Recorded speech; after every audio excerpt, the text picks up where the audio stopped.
Hello there, and welcome to this Sleep Books reading tonight.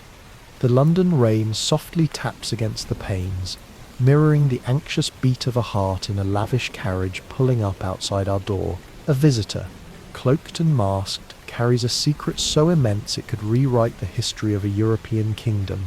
A scandal centered around one formidable woman, and a photograph she holds like a weapon. The air is thick with royal desperation, and the quiet tension of an impossible problem that only one mind can solve. Settle in, slow everything down, and let the soft rain in the background carry you deeper into the quiet. Before we begin, make sure to like the video and subscribe so you never miss a new chapter. Tell me in the comments where you're listening from, and what time it is right now. I always love seeing that. If you'd like to experience ad-free episodes in advance, you can join the Patreon where I upload videos in advance. The link is in the description. Now take a breath, get comfortable, maybe turn on a fan for that gentle hum, and let's drift together into tonight's story. To Sherlock Holmes, she was always simply the woman. I seldom heard him speak of Irene Adler by any other name. In his mind, she overshadowed and surpassed all the rest of her sex. Yet it was not love he felt for her, as all such deep emotions were abhorrent to his beautifully precise, cold and finely balanced mind. I always took him to be the most perfect machine for observation and reasoning the world had ever known, and any softer passion would have compromised that exquisite mechanism, introducing a distracting grit or a crack in a high-power lens. He rarely spoke of these emotions except to scoff at them, seeing them only as admirable tools for an observer to study the motives of men, which is why the memory of Irene Adler, of dubious reputation, was so unique to him. My own life had recently pulled me away from Holmes. My marriage had given me a complete happiness and a home that absorbed all my attention. Meanwhile, Holmes, with his entire Bohemian spirit, loathed society and remained buried in our Baker Street rooms, alternating between ambition and the deep drowsiness of the cocaine he sometimes used. He was, as always, drawn by the study of crime, dedicating his extraordinary faculties to clearing up mysteries the police had long since abandoned as hopeless. From time to time I would hear vague reports of his work, like his summons to Odessa for the Trepoff murder, or his delicate mission for the reigning family of Holland, though these were things I learned simply from reading the daily press.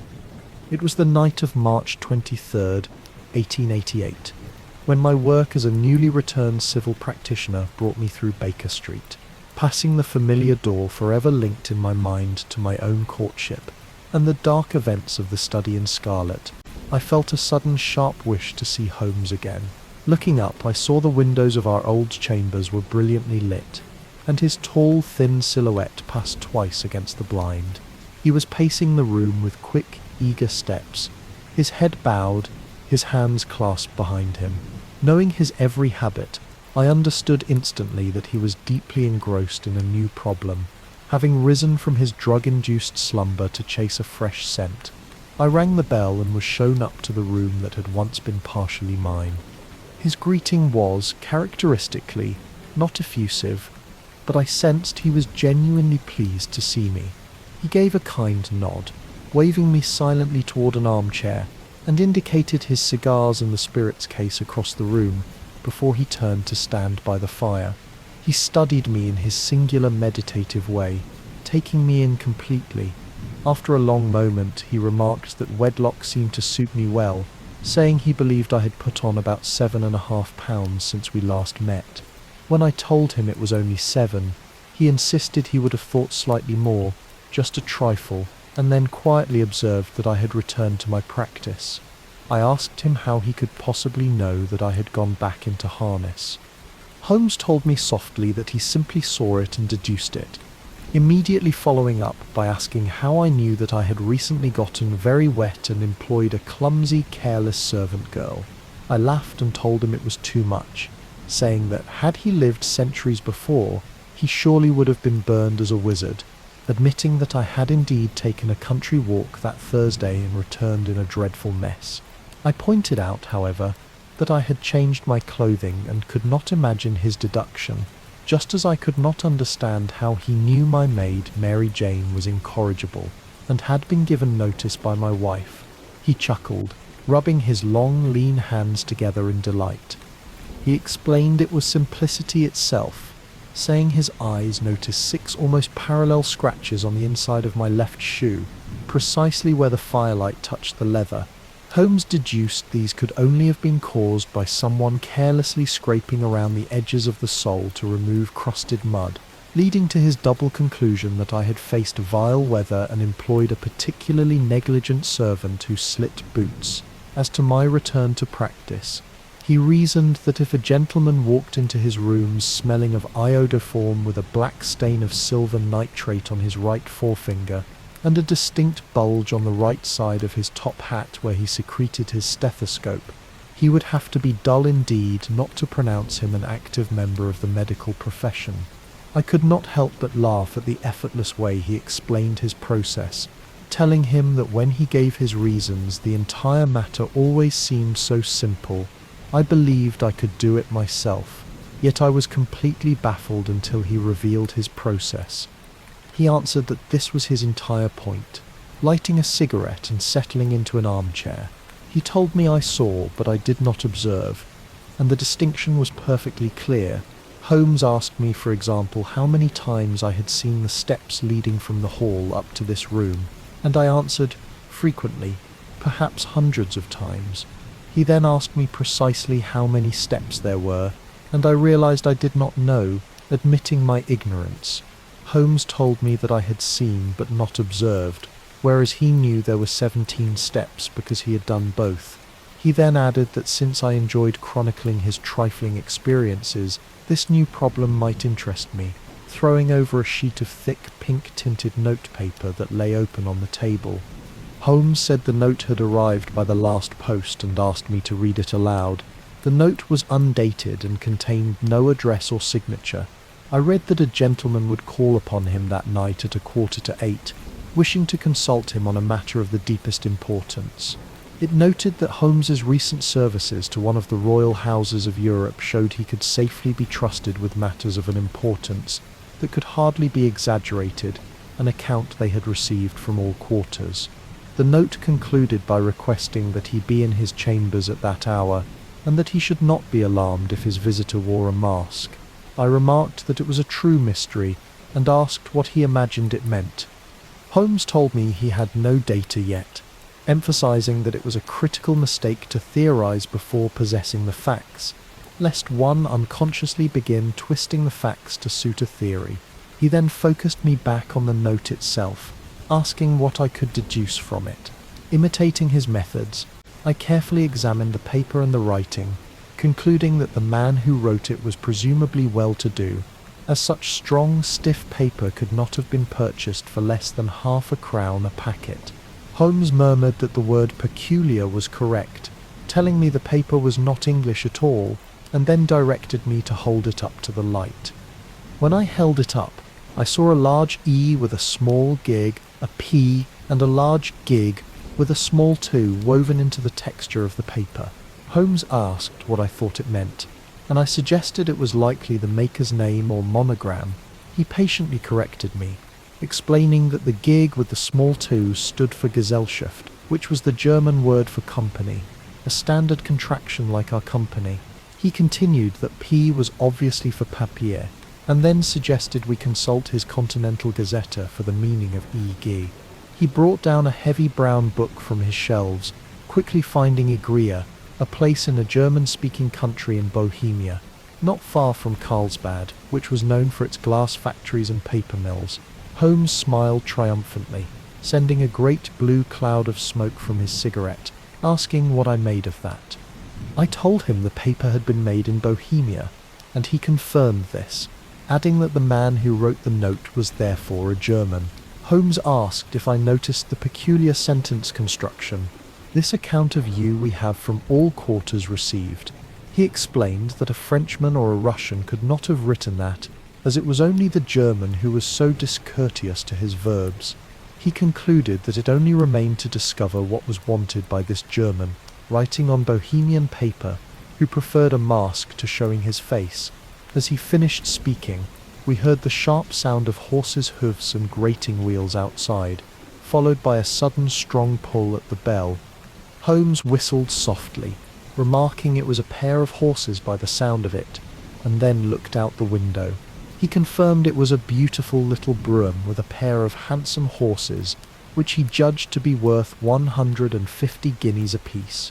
He murmured that there was money in this case, even if nothing else. I stood up, saying I felt I should go, but Holmes stopped me, telling me he was lost without his Boswell, and that this promised to be too interesting to miss. When I mentioned his client, he told me not to worry, saying he might need my help, and so might the visitor. He directed me to sit down and give the matter our full attention as a slow, heavy step paused outside the door, followed by a loud, authoritative knock. Holmes called out, "Come in," and a giant of a man entered, who must have been at least 6 feet 6, with the powerful build of a Hercules.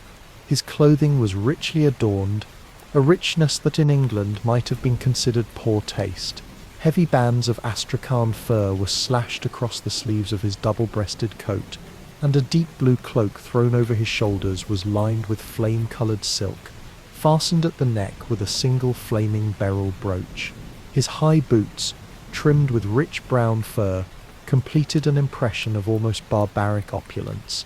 He carried a broad-brimmed hat, and a black vizard mask covered the upper half of his face down past his cheekbones, which he seemed to have just adjusted, as his hand was still near it. From the visible part of his face, he appeared to be a man of strong character, with a thick, heavy lip, and a long, straight chin that suggested resolution pushed almost to obstinacy. The man asked if we had received his note, speaking with a deep, harsh voice and a heavy German accent, saying he had told us he would call. He looked back and forth between us, seeming unsure whom to address. Holmes invited him to take a seat, explaining that I was his friend and colleague, Dr. Watson, who occasionally assisted him. He then asked the visitor whom he had the honour of addressing. The man told Holmes he could address him as the Count von Cram, a Bohemian nobleman, adding that he assumed I was a man of honour and discretion, whom he could trust with a matter of extreme importance. If not, he would much prefer to speak with Holmes alone. I made a move to leave, but Holmes grasped my wrist, pushing me back into my chair. He firmly stated that the client could speak before both of us, or none at all. The Count shrugged his massive shoulders and agreed, saying he must first bind both of us to absolute secrecy for 2 years, after which time the matter would cease to be important. He stated that at present the affair was of such immense weight that it could influence European history. Both Holmes and I gave our promise. The strange visitor apologized for the mask, explaining that the august person who employed him wished his agent to remain unknown, and he confessed that the title he had used was not precisely his own. Holmes dryly responded that he was already aware of that fact. The Count explained that the circumstances were of great delicacy, and every precaution must be taken to extinguish what might become an immense scandal, seriously compromising one of the reigning families of Europe. He stated plainly that the matter implicated the great house of Ormstein, the hereditary kings of Bohemia. Holmes merely murmured that he was also aware of that, settling back in his armchair and closing his eyes in a look of profound languor. Our visitor stared in surprise at the lounging figure of the man he had been told was the most incisive reasoner in Europe. Holmes slowly opened his eyes and looked at his gigantic client with a touch of impatience. Holmes remarked that if His Majesty would condescend to state his case, he would be better able to advise him. The man leaped from his chair, pacing the room in unconcealed agitation. Then, with a desperate gesture, he tore the mask from his face and hurled it to the floor. He cried out that Holmes was right, and that he was the king asking why he should attempt to conceal it. Holmes murmured, "Why indeed?" and quietly added that His Majesty had not spoken a single word before he was aware he was addressing Wilhelm Gottsreich Sigismund von Ormstein, Grand Duke of Kassel-Felstein, and hereditary King of Bohemia. The king sat down once more, passing his hand over his high white forehead, explaining that he was not accustomed to conducting such business personally. He admitted the matter was so delicate that he could not confide it to any agent without placing himself completely in that person's power, which was why he had come incognito from Prague, specifically to consult Holmes. Holmes simply shut his eyes again and quietly told him to pray consult. The king explained that the facts were briefly that 5 years ago, during a long visit to Warsaw, he had made the acquaintance of the well-known adventuress Irene Adler, a name which he assumed was familiar to Holmes. Without opening his eyes, Holmes murmured that I should kindly look her up in his index. For years he had kept an efficient system of docketing every paragraph concerning people and things, so it was almost impossible to name a subject on which he could not instantly furnish information. In this case, I found Irene Adler's biography sandwiched between that of a Hebrew rabbi and a staff commander who had written a monograph on deep-sea fish. Holmes recited the facts, murmuring that she was born in New Jersey in 1858, a contralto who sang at La Scala and was a prima donna at the Imperial Opera of Warsaw, but had since retired and was now living in London. He concluded that His Majesty had apparently become involved with this young person, written her some compromising letters, and now wished to retrieve them. The king confirmed this was precisely the case, asking how Holmes knew. Holmes asked if there had been a secret marriage, and the king assured him there were no legal papers or certificates. Holmes then wondered why the king was so concerned, asking how she could prove their authenticity if she were to produce the letters for blackmail. The king mentioned the handwriting, which Holmes dismissed as forgery, and then his private notepaper, which Holmes suggested was stolen. The king pointed to his own seal, which Holmes said could be imitated, and then to his photograph, which could have been bought. The king then admitted that they were both in the photograph. Holmes sighed, saying that was very bad, and that His Majesty had indeed committed a serious indiscretion. The king explained that he had been mad and insane, having only been the crown prince then, young, being only 30 years old now. Holmes confirmed that the photograph must be recovered, but when the king told him they had tried and failed, Holmes stated that His Majesty must pay and buy it from her. The king assured him she would not sell, and Holmes suggested it must then be stolen. The king quietly admitted that 5 attempts had already been made, including 2 burglaries, the diversion of her luggage while travelling, and 2 waylayings, all with absolutely no result and no sign of the photograph. Holmes laughed softly, saying it was quite a pretty little problem. The king returned reproachfully that it was a very serious one to him, and Holmes agreed. He asked what she planned to do with the photograph. The king replied that she intended to ruin him, which she could do because he was about to be married. He explained that he was to marry Clotilde Lothman von Saxe-Meiningen, the second daughter of the King of Scandinavia, whose family was known for its strict principles and delicate nature. He told Holmes that even the slightest doubt about his past conduct would immediately end the engagement. He admitted that Irene Adler threatened to send them the photograph, and he knew that she would follow through on her threat because she had a soul of steel and the mind of the most resolute of men. He was certain there were no lengths to which she would not go rather than see him marry another woman. Holmes confirmed that the betrothal was scheduled to be publicly proclaimed next Monday, giving them 3 full days. Holmes gave a slight yawn, saying that was very fortunate, as he had a few other matters of importance to look into at the moment. He asked the king to remain in London for the time being. The king confirmed he would be at the Langham Hotel under the name of the Count von Cram. Holmes told him he would drop him a line to let him know how their progress was going, and the king replied that he would be all anxiety. Holmes then asked about money.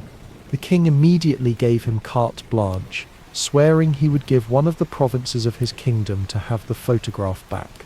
Holmes asked for present expenses, and the king took a heavy chamois leather bag from under his cloak, placing it on the table. The king told him there were £300 in gold and £700 in notes. Holmes quickly scribbled a receipt and handed it to the king, then asked for Mademoiselle Adler's address. The king gave him Briony Lodge, Serpentine Avenue, St. John's Wood. Holmes noted it down and asked one final question: if the photograph was a cabinet. The king confirmed that it was. Holmes bade His Majesty good night, saying he trusted they would soon have good news for him, As the wheels of the royal brougham rolled down the street, Holmes added a quiet good night to me, asking if I would be good enough to call tomorrow afternoon at 3 o'clock so they could chat this little matter over.